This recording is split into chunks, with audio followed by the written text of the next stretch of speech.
Yeah, this is Dakshinamurti at the Coimbatore ashram. Beautiful. There is so much force and there is so much of something ambition, so much of race that's coming on, that a certain slowing down and a certain just acknowledgement of what is.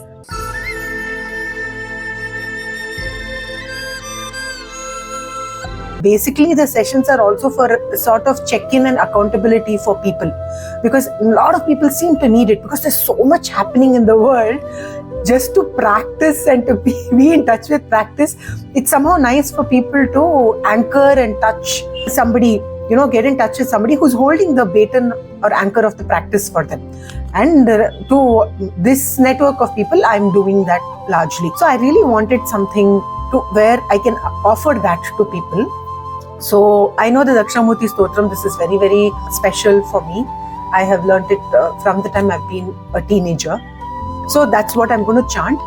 What we need to get in touch with, and what I would ask each of you to get in touch with, is with the chant, just simply the teaching and learning process within, and the teacher within you and the learner within you, really.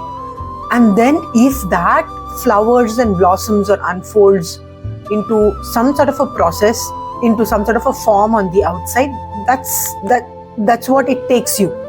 Allow the process to take you, really. The important thing is to really look within you and to be within yourself and your teaching learning process as you listen to the chant.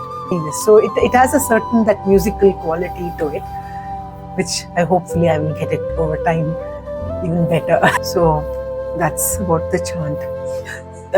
One more thing that strikes me from what Ankita said was, chanting is taught this way traditionally, which is not with meaning in the beginning. Why it is not with meaning in the beginning is because we have to find, there is a meaning, there is a given meaning, but there is a meaning to the sound itself that we have to find within ourselves. So learning the chant without knowing the given meanings first allows us to touch the silence from which those sounds emanate. Because sound actually comes from silence. So it allows us to touch that silence within us, and then from there are these sounds that come out. So there is a sensation and there is a feeling that those chants give us, and we need to get in touch more with those, with a certain sense of the chant itself. What is it? What is the environment it's creating inside me? As I chant or as I listen to the vibrations, what is happening inside me that I need to touch? Once that happens, and then after that, we can then go into the given meaning and all that, and it'll add its own richness to what has been the first-hand primary experience of the chant. So that's how the pedagogy of the learning a chant is. I was doing yoga every day. I'm doing pranayama every day. And I did not want to do the job anymore. So I was like, and I was feeling isolated because everybody else has practiced it many times and I'm a newcomer. So I just felt isolated, and I was like, where is my community? And then your WhatsApp showed up.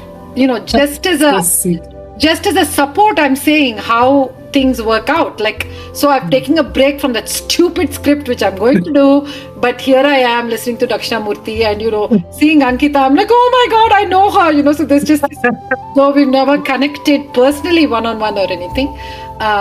So I'm going on and on, which is why I chose not to speak first. Thank you, Priya, for offering it. It's just the calm, I could feel the stress go away as the main teacher was telling me, don't worry about a thing. And then this is really grounding me to just be doing something completely different, and seeing you and hearing the stotram and looking at those completely long, unpronounceable Sanskrit sentences. I'm like, someday I'll learn it. So just expressing my gratitude in a very verbal way.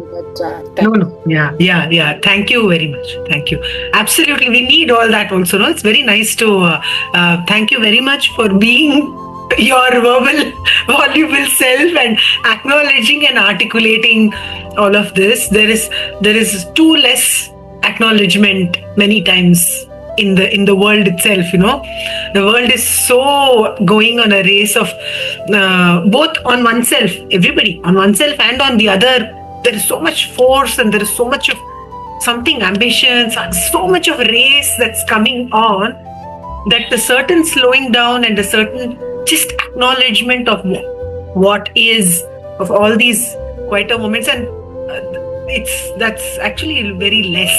So thank you for acknowledging and for coming on and acknowledging that, hey, this happened, there was this synergy that happened, no synchronicity. I wanted this and then this came.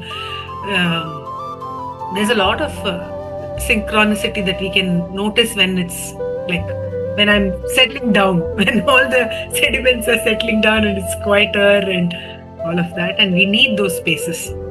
That's why also I keep restarting again and again, hoping people please come, take advantage of this and just be in this space for some time and then go do your thing, whatever you want to do, you do. Okay. Thank you so much for all the questions and sharing. Can we wrap up?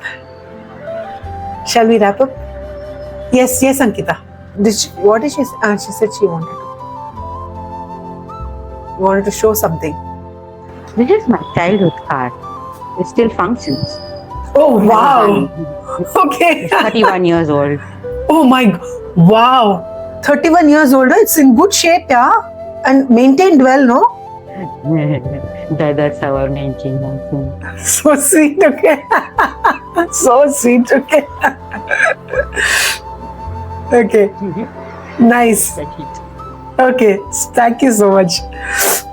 Thanks, Ankita. Thank you so much for sharing your mandala and your car, everything. Very nice. Thank you. Okay.